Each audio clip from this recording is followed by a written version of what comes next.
Keep Our Republic is a nonpartisan, nonprofit organization. Since the spring of 2020, we've been doing our part to help keep our republic. We do it through hyper-localized civic education. We talk with Americans through town halls, through legal seminars, media briefings, and other events. We know a lot of Americans have a lot of questions about how our elections work, what safeguards are in place, and who actually is working behind the scenes on election night as the votes are being tabulated. And that's why we're really glad you're joining us today. Hopefully, we can answer some of those questions.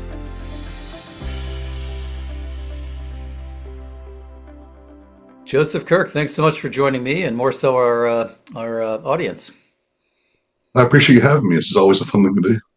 So we have folks from all over the country, even random people who are quite curious from all over the world who tune in. I don't know how many people we have in Bartow, Georgia, so maybe you can tell folks a little about your county and your region of Georgia. Well, and I guess to start with, and I just had a cause to remember this today.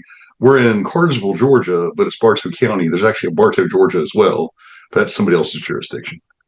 But my journey to Bartow was interesting. I fell into elections back in 2007 with our changed electronic voting in Georgia, or 2002, I should say, but our changed electronic voting in Georgia. Spent 5 years as I worked my way through school and right after college, working in different jurisdictions in different states. I worked in Georgia as well as Mississippi, and then came back here in 2007 and took this job, and it's been an awesome place to be. Bartow currently has about 80,000 registered voters, thereabouts. Population's a little bit over 100,000. A very Republican conservative community, but we're just outside the Atlanta sprawl. We're close enough to I can get down to Atlanta if I need to do anything or want to go have some fun, but really don't have that kind of traffic here. My county is, most of it's a rural community, but then we have some metropolitan might be the wrong word, but more urban centers in Cartersville and in some other cities. So it's a nice mix. I really enjoy being here, and yeah. So you alluded to this a bit. Did the light bulb just go off at one point, or even early on as a boy, you knew you wanted to go into public service? I mean, at what point did you make the plunge into election administration, and why? Well, it wasn't a plunge as much as a trip and fall. So my degree is in computer science, and actually went to the University of Georgia because my minor was on trumpet. I don't play anymore, but back then it was really important to me. And the summer of my freshman year, I went back home. I'm from Rome, Georgia, and my dad's best friend worked for Kansas State University. His name's Merle King, and he had recently started a contract with the state of Georgia to implement our new electronic voting machines. And the Center for Election Systems at Kansas State University had the contract to test them, to train the election officials on how to use them, to make sure all that whole implementation was going smoothly. And I was hired for the strength of my back, not my mind, because those machines weighed 45 pounds apiece, and so I had to carry them around. And I had the good fortune to work on the original test with a guy named Britt Williams, and coolest summer job from college ever. Going around Georgia in different counties almost every day, seeing the states, meeting the local election officials, and even training in some cases on a contractual basis. So I did that during the summer. I worked under contract for counties during the school year, and as I graduated, I realized the bubble burst on computer scientists. There were folks that I knew that were working at Waffle House with the same degree that I was working towards. And I had experience in elections nobody else had. But computer scientists were a dime a dozen, so I chose to go with the experience and ended up going to work for the state of Mississippi for 2 years, implementing their electronic voting system. And just at this point, can't imagine doing anything else. Fell in love with the field, fell in love with the community. And it really is a community, and that's one of the things I love about it, that we all help each other. Have mutual friends nationally. It's such a cool group to be a part of. that I never would have known about if I didn't need a summer job. Um, but I'm glad we're starting to see folks have a career path towards elections. I just hired somebody in my office full time who set out to be an election official while he was in college. So we're seeing a shift there. But I think the vast majority of us fell into elections rather than chose elections. Lots of great stuff to unpackage there. But I think it's the first time since this podcast launched that the word trumpet has come up. So you no longer are a musician. You don't have I you can get pick it up your and fiddle evening with it gig.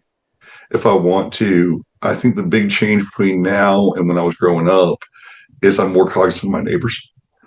So if I want to get out to practice, I live in a townhouse, and if nothing else, neighborhood dogs might have something to say about that and start howling along. So I'd love to pick it back up at some point when I have more time, but for now, it just sort of stays in the case. So when you were traveling around just a few years ago, you're not too long out of college. What and you're seeing all the diversity of Georgia. The over 150 counties. I mean, had you as a boy traveled around your state, or was that really kind of your crash course into just how I mean, large and diverse Georgia is? um, never to just see the state. My parents and I would go different parks and things like that. But it wasn't until I worked for the center that I really got to see a lot of Georgia that I think most folks don't have a chance to see, at least not all different bits and pieces. Because I would be some state highway in the middle of nowhere, driving through the mountains most days. I don't know if I've ever driven those highways again. Um, without a reason to go to all these little communities. I don't know why I'd be burning that part of the road. Okay, so you also just alluded to, or at least I heard, that there's changes in the profession, Oh and yeah. that's definitely something want to talk about. So there's certainly we've heard through other episodes. There's been a lot of turnover, people leaving the profession. I'm delighted to hear about someone right out of college getting into the profession, but um, I'd just be curious as you look around the state and you're so well wired. I mean, what is kind of the average age or average tenure for folks in a I, position like yours? I'm not sure about the average age or the average tenure. I think a lot of folks who work in elections came to it through county government rather than some other career path that put them on the elections track. So maybe that experience within a portion of the county and then went to work for the elections office, or maybe they worked as a poll worker and they needed a part-time job and then had a full-time opportunity. Everyone's story is a little bit unique, but maybe the best thing to highlight in terms of changes when I was first trained, when I was coming up, in the early 2000s, there was an understanding to sort of not talk to the press too much, not do podcasts like this, not sort of hunker down, wait for the storm to pass. Most folks had no idea what I did for what I do for a living now, had no idea what the election office did, what they were responsible for, how any of that worked. And by and large, I think that's still true. A lot of the general public has real understanding of what offices like mine do day in and day out.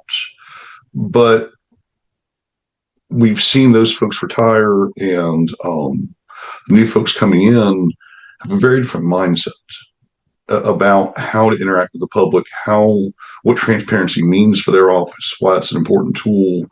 And I can think of a handful of folks right now in Georgia that are younger, say in their 20s, that have entered the field knowing what they were getting into, knowing what that was like, knowing, if not all the ins and outs of how to run an election, at least the Cliff Notes version of it, so they're not surprised once they get the job. And that's just a tremendous thing. And when you see how those folks interact with the press, when you see how they interact with the public, how they think of public education, what their office responsibilities are, it gives me a lot of hope for the future. Now you're touching on something that I hear time and again. I think average Americans, number one, just take elections for granted. Oh, it's going to happen. They don't necessarily think about all the many moving pieces and the professionals that are behind. And then they also think maybe a few weeks beforehand, I guess some people in the county are tasked with doing this, and it's not a 365 day a year job. So, but give Oh give yeah. give for non-Georgian audience members just the infrastructure. Okay, so you've got Okay. well over 150 counties, so many counties across Georgia. So there are So 109 you got counties. county government, and then within county government, there's an elections. To give people the org chart, so to speak. So So unfortunately, it's not one overall org chart probably, but well, there are two that was the entities involved in corollary question, elections. Joseph. I mean, are how many counties are created equal, or is every county slightly different? Well, there's 109 counties. They range in size from, maybe less than 10,000 people to millions, um, or over a million people, I should say. And every county has a chief registrar and election superintendent. In most cases, that's a combined board of voter registration elections. We have a 3 or 5 member board. Normally, it's appointed by, say, in a bipartisan way by both local political parties, Democrat, Republican. We only have 2 political parties in Georgia. Everything else is a political body with a nonpartisan chairperson. Um, but we've seen a change in that over the last few years, where now there's more appointed by city governing authority, the county commissions, with input from local parties. We still have a couple of counties that have separate election boards than boards of registration. One of them has an elected board. It's Chatham County, which is sort of a holdover from the past. Um, Up until last year, probate judges were involved in about a dozen, 2 dozen counties. They're no longer involved in elections as of last year. There was a bill that removed them from the election process and created combined boards in those counties. And those boards are responsible for pretty much everything on the county level: all voter registration, list maintenance, hiring poll workers, training them, staffing the polls, choosing polling places, selecting precinct lines, implementing those lines, doing street maintenance, making sure we know what address goes in what district. The works. The vast majority of elections in Georgia happen on the county level. The Secretary of State is the chief election official for the state under a couple different federal laws, and they do facilitate the process. They own our state's voting system. They own the voter registration system and the e-poll books.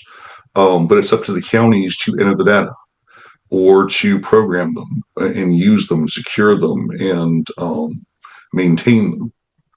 So even though we're a top-down system where the Secretary of State in certain cases has the authority to tell the counties how to do certain things, we still have a lot of authority on the local level, which is, I think, very important. The whole idea is we know our communities and have the tools we need to meet the needs of our communities in a way that works for those communities. What works in, say, Metro Atlanta may not work down on the coast in a very small county. What they need in Atlanta is different than, again, what we need here in Cartersville. And it's up to us at the county level to be in touch with those communities and have a dialogue and make sure we're doing what they need. okay, you've alluded to a lot of changes, and I want to get to that in a Yeah, bit. You also have such a unique vantage point because of the association that you're so mm, active in. So maybe you can share with folks a little about the history of Gavrio and its work, and then also your vision as you take over the leadership of it. sure. So Gavri is the Georgia Association of Voter Registration Election Officials. Um, we are the product of 2 previous organizations. So when I came back to Georgia in 2007, there were 2 organizations, one being GEOA, the Georgia Election Officials Association, the other being VRAG, Voter Registrar Association of Georgia. Back then, a lot more counties were split between registration and elections. And it made sense to have 2 different conferences, 2 different training conferences, because they focused on different topics. And then I want to say it was in 2019, but I'm sure I'm saying that given the wrong year. Around that time, we made the decision between 2 organizations to combine because so many counties were combined board that. And it didn't make sense to have 2 conferences where there was a lot of overlap. And the counties were having to pay to send people to conferences twice in a year rather than just having one and maybe making it a bit longer, um, but including what everybody needed to hear in that one conference. That conference is currently our continuing education for election certification. Every office is required to have at least one certified election official. That original certification comes from the Secretary of State's office. It's an online training program. It takes about a day to go through. Um, Mostly, what laws are in place and making sure we know everything we need to know to run an election, at least where to get the information from. And then the conference is more best practices, um, focusing on issues that might be of note that year or the next election cycle, things like that. And for a very long time, all we did was have that conference. That was our entire reason for being. From the two preceding organizations and then the first couple of years in Gabriel, we just wanted to have that one training event. And our role in that event changed over time, but at first, from my perspective, was focused more on the theme and the dinner party and what we're going to do that's fun while we're there, than the actual training curriculum the state did. Most of the training curriculum, I mean Secretary of State's office, which made sense. They're responsible for that continuing education under law. But over time, we've taken over more and more of that training curriculum. And then after really 2021, more and more members saw the need to have a voice of our own and saw the need to tell our own story. Because one of the things that we can learn nationwide after 2020 is if you don't tell your own story, somebody's going to tell it for you. And it may not be how you want it to tell, may not be accurate. So we started looking at different programs, different services provided to our members to help grow the profession and professionalism of our trade here in Georgia. The first thing we did was we established regions throughout the state where, and this happened before 2019 actually, where there was facilitators. There's 40 different regions. Every region has about a dozen counties, give or take, and they have meetings at least quarterly. It's a way to continue our education where we can train each other, share best practices, answer each other's questions, but also be there to support each other, if not emotionally, just in the profession. And make sure no one feels alone, that no one's having a hard time where somebody else could help. I was on the phone with a member of my region earlier today who's going through, she's leaving the office, somebody else is coming in, making sure she has the tools she needs for a special election coming up, that she didn't plan on when she chose to retire. And she's still helping the office, even though she's retired from the office, because she cares about it and wants to be sure the new person has the tools she needs to succeed. So that was the first thing we did. Then we established a legislative program. We now have 2 contract lobbyists who are doing phenomenal work at the Capitol. And that program is more based on educating the legislature as opposed to, pushing hard for one law over another or one way of doing things. Elections are complicated, and rightly so. I mean, it's a very simple concept, but the implementation has a lot of nuance to it. And it's hard for someone who's, say, in the legislature, who has multiple committees they're on, who may have a history and a professional background in something other than elections, to know everything they need to know to make decisions on election issues. So we try to be there to help educate what's possible, what might be a better way to do things, and help out however we can. And now we're looking at future growth for, say, a better certification program where it's days of instruction for each topic rather than just one day of online courses where people are sitting in a classroom with a professional educator there to help train them on how to do the ins and outs of their jobs, or professional development like leadership training, or tabletop exercises to help us make sure we're planning for the unexpected. I'm a member working on a mentorship program right now. As new folks come into the profession, if they don't have any experience in elections office, pairing them up with someone who has years of experience, who's willing to hold their hand the first year or two to be sure they're successful. All this is around the idea we're only as strong as our weakest link. And we're the folks who do it day in, day out, who probably know the code book like the back of our hand and can just quote chapter and verse, where somebody else might have to do a lot of research and start from scratch. And when one of us fails, we all fail. So it's in all of our best interests to help each other, and we're all stronger because of it. Well, really, really appreciate that perspective. And then No, I think I speak for the entire audience for appreciate the time you're putting in to grow the organization and take it to an exciting new strength. So you've alluded to this. There have been a lot of changes in the way Georgia administers elections. In recent years, potentially there might be more as the legislature begins its 26th session. So, top line, give audience members some flavor on what has recently changed, recently meaning maybe the last 5 years, and what potentially could change. As a organization, Keep So, Our Republic it, doesn't have a perspective or position on anything pending in the legislature, but unfortunately, if you want to talk about what's changed over the last, say, 5 years, I probably need to do a separate episode for that. Maybe increase the time. It's been a journey, and we've had a lot of there's been changes. some twists and turns in this Yeah, space in and the great state of Georgia. the thing that makes that conversation hard is most of the time when changes happen legislatively in Georgia, especially the last 5 years, that's done as an omnibus bill or a bill that covers a whole lot of topics. And rather than being a page or two on one topic, it's 60, 70 pages on just a plethora of topics. And some of them are good changes, I think. Some of them maybe not as good. Some of them really didn't do anything. Um, and that's debatable, but sometimes they just put a phrase in the wall. It doesn't actually change what the law says, just to say they put the phrase in the wall. So that's a more difficult conversation, but there have been a lot of changes in Georgia. But I think the biggest one we're looking at right now, and this started a couple of years ago, is how we're going to mark a ballot. How fancy of a pen are we going to use to mark that ballot? And right now, there's ballot marking devices for every voter that votes in person in Georgia.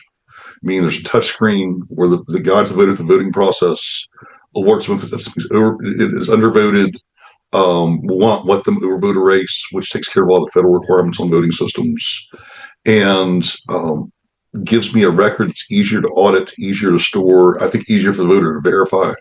And that's debatable, but I do think that that's an easier document to look at. But has a QR code on it as opposed to bubbles being ovaled in. And I will tell you that from my perspective, and I've done a lot of work in election audits, a lot of work in how results are tabulated. I'm friends with a lot of computer scientists that work in this field. We don't always see eye to eye, of course, with what I'm about to say, but the whole issue of a QR code is a red herring. You have no way of knowing how your ballots can be tabulated, even if you mark it with a bubble next to a name. You don't know what that bubble's mapped to on the back end. And if anyone wants to reach out to me that's listening to this, Bartow County, Georgia, I'm not hard to find. Happy to talk to you about it. But the machine doesn't know what name's there. It just knows either the coordinates of the bubble or what's inside that QR code. But either way, there's a lot of interest in looking at hand-marked ballots in Georgia. It's been a topic the last few years. In fact, we have a current deadline in law for July 1st of this year to remove the QR codes from our ballot or remove any coding from our ballots. And again, it's debatable if that would affect hand-marked ballots or not, considering that is still a code. But from our association standpoint, we set out our legislative priorities. We set them late last year. I sent out a press release last week to sort of refresh our base minds and put it back out there. But our number one priority is delaying that implementation until after this year. You don't want to have a rushed voting system implementation. I'm not saying switching hand-marked ballots is rocket science. I realize most of the nation votes that way, but we have an infrastructure in Georgia we put in place over the last 20 years that relies on technology to help the poll workers choose the right ballot for the vote. We have a lot of our polling places or precincts are assigned a higher number of ballot styles than you see other jurisdictions, just because we have the technology to facilitate that, and it made sense for us. Our voters are used to a touchscreen; they're not used to a hand-marked process, or requesting a new ballot if they make a mistake. So we need time to implement that for public education, and we do think the right choice is to go through this year as much as we can with what the infrastructure we already have in place to make sure we have a smooth election this year.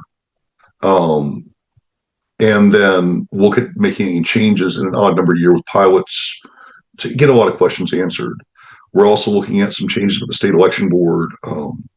If you're not aware, there was a Supreme Court case last year of some state election board rules that were passed very close to an active election.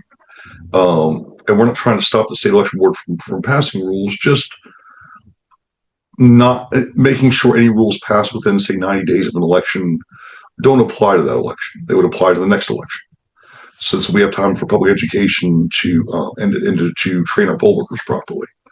We're looking at some boring stuff about special elections, what the timeline is to call it a special election, what dates can you use to have a special election. That's almost more cleanup than a legislative priority, but that's in the document. And then last, we're looking at trying to address some financial burdens on small counties. Every county is different. We talked about that earlier. What we need in the metro area, or what they need in the metro area is different than what I need here, is different what they may need in South Georgia. And that includes advanced voting, especially for, say, city elections with small populations. Right now, every election in Georgia, except for runoffs, because of the tight turnaround, has to have 17 days of advanced voting. If you have a city of 500 people, that's a lot of expense for 500 people. So we're asking for some discretion in how we set that timeline, but trying to offset it with the idea of using the advanced voting model. And if you're not aware, during advanced voting in Georgia, advanced voting is a form of absentee voting that's done in person. So say 17 days before any election or 3 weeks before any election, you come to my office and cast your ballot for that election in person, same as you would on election day. And anybody in the county can come to my office to do it. Do that on election day as well. The voters already think that's how it works, so make it a little bit easier for them, and then use that to offset any kind of concern about pulling back on advanced voting by making it easier for voters on election day. I'm not sure I'll go anywhere this year, but we want to get the conversation started this year. Well, you were certainly right. We could spend another show, if not several other shows, going bit by bit, unpackaging all those changes or all those potential changes, and the merits and the genesis of all that. But you've been super generous with your time. As we wind down here, I always like to ask, and you've alluded to more than once, that people can call your office, people can visit your office. I'm sure that's happened quite a bit in recent years. So what's like the most frequently asked question that folks are coming at you or your colleagues on the Gevrio board with? Well, and I don't get that many visitors, say, from outside my jurisdiction in my office. What I recommend for folks is they go talk to their local election office. Those are the folks who are running the day in, day out, who are doing all the hard work in between elections that no one knows that we do, working on list maintenance and stuff like that. But I think the biggest question that we're talking about these days really is how we're going to work that ballot. That July 1st deadline is looming. My colleagues are starting to get concerned about it. I know the legislature's having discussions as we speak about what their thoughts on it are. I know the Secretary of State's working on it, but that's probably the biggest conversation topic about elections in Georgia right now, besides possibly list maintenance and a group called Eric we haven't even talked about. But there's also a lot of questions about how we maintain our voter rolls, how we address when people move out of the county, things like that. Well, thank you again. We call this show Keepers of the Republic because we really do believe that elections are the backbone of our constitutional republic, and you and your colleagues on the front lines there in the trenches are really helping keep, as we're now in our 250th birthday as a country, you're really helping keep this incredibly unique constitutional republic going strong. So, Joseph, thank you. I'm not going to say that I don't feel the weight of that, but it is a labor of love. And I think that's true for most of my colleagues, that it's a lot of pressure, it's a lot of stress, but we all really love what we do. Well, thank you again. If you like this episode, please share it on social media and tell your friends. It's the best way for folks to find out about us. I hope you'll agree that our guest is indeed a keeper of the Republic. If you want to learn more about how you can help keep our Republic, stop on over to our website, keepourrepublic.org.